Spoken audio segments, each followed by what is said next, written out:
We were talking before about moving to consider joint entropies, and that means considering the uncertainty in several variables.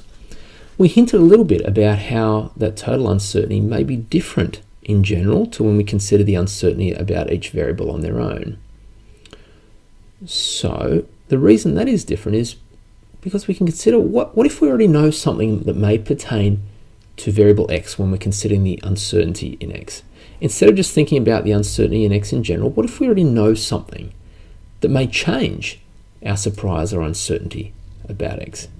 How can we quantify the uncertainty that's left in variable x given what we already know? This is where the conditional entropy comes in. It's the surprise, either the specific surprise from a given realization or the average uncertainty that remains about a given sample of variable x if we already know some other sample y of variable y, big Y. We denote the conditional entropy using the bar symbol here. So this value represents the conditional Shannon information content of realization x, given that we've already read realization y, or we can look at the capital letters denoting the average uncertainty for the variable x, given a reading from the variable y. In both cases, we're simply looking at the difference between the joint surprise or the joint entropy minus what we call the marginal entropy of realization y or variable y. So here we talk about marginals when we're looking at single variables, okay, in a joint setting. So it's a fairly straightforward thing to write down.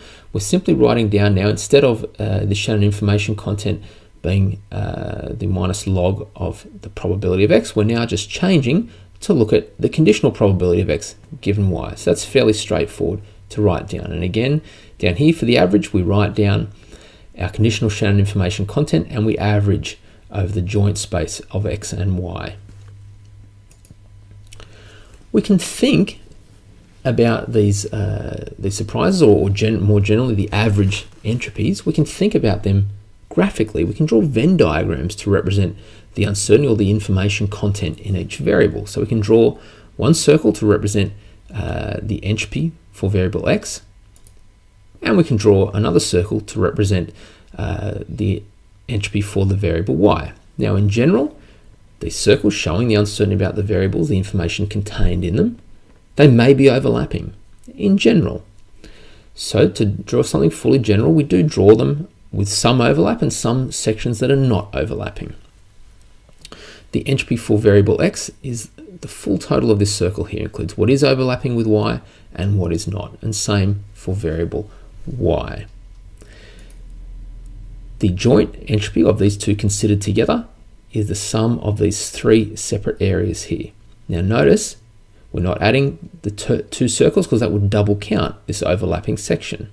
For the joint entropy, we add the three separate areas and don't double count that section. And that's why graphically we can see that the joint entropy is not necessarily as large as the separate sum of marginal entropies here. We can then look graphically at what the conditional entropy is. We can say, well, the conditional entropy of x is the uncertainty left in this area of x after we know what we learnt from y. So that is what's left in this crescent shape here of the circle representing the entropy of x after we take out this section that y informed us about. Okay, this is a very classic diagrammatic way to represent entropies and conditional entropies. Considering the properties of conditional entropies then, what we know is that the average conditional entropy is always less than or equal to the unconditioned entropy. Okay, so on average, learning the value of y reduces the uncertainty that we have about x. On average, or it does not increase the uncertainty, I should say, on average. It may leave the uncertainty the same, but it's not going to increase it on average. And it can't go below zero, same as an ordinary entropy. So as I say, it may not decrease the entropy. We may find that the conditional entropy for x given y is the same as the unconditioned entropy of x. And that is the case if our variables x and y are independent. At the other extreme, our conditional entropy being 0 simply means there is no surprise left in X once we know Y. Thinking about that diagrammatically here, that would mean there is nothing left in X. There is nothing left in X in this section here after we know Y. So all the information in X would be contained inside Y.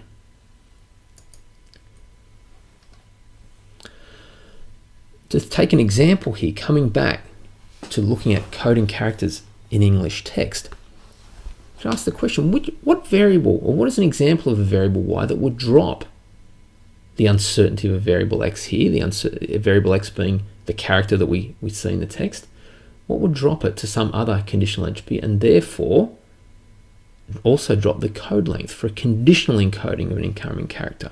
So we talked earlier about thinking about entropy as a code length. We can also think about conditional code lengths. What if our receiver already knows something that we know? Can we save some code by using that knowledge in the coding scheme? So here, considering coding letters in English text, we can think about coding our letter given the previous letter that came beforehand.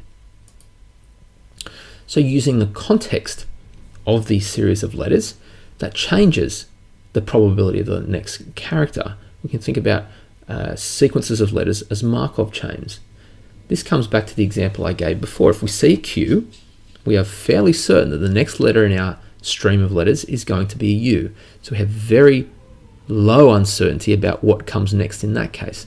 We can think about an interpretation there in terms of conditional entropy. Our conditional entropy of the next character, if the previous character was U, is if the previous character was Q, we have very low surprise in encountering a U next.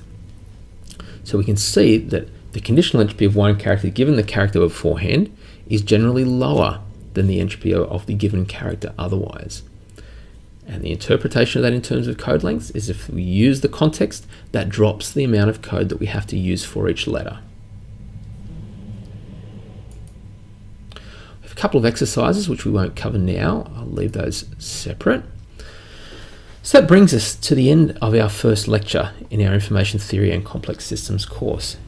In this lecture, we've taken an introduction to information theory, looking at entropy, the fundamental measure of information theory. So I've introduced you to the ideas of uncertainty and surprise as effectively as introducing the idea that we can have a variable that we sample realizations from. With each realization, we may be surprised to some extent about what we see, and we will always have some surprise if our variable takes different values. So surprise is what we see from an individual realization. We can talk about uncertainty in terms of the average surprise that we see, or how uncertain we are before we take a draw there. We'll look mathematically then at quantifying these ideas, in particular looking at entropy as minus p log p. Okay, so the minus log p was the Shannon information content, the surprise. The average entropy was an average over those log p's. So we know how to calculate entropy now. So now that we've considered uncertainty, you remember earlier that I said information is a reduction in uncertainty. So information and uncertainty are two sides of the same coin. So coming up, we're going to talk about measuring information in that way.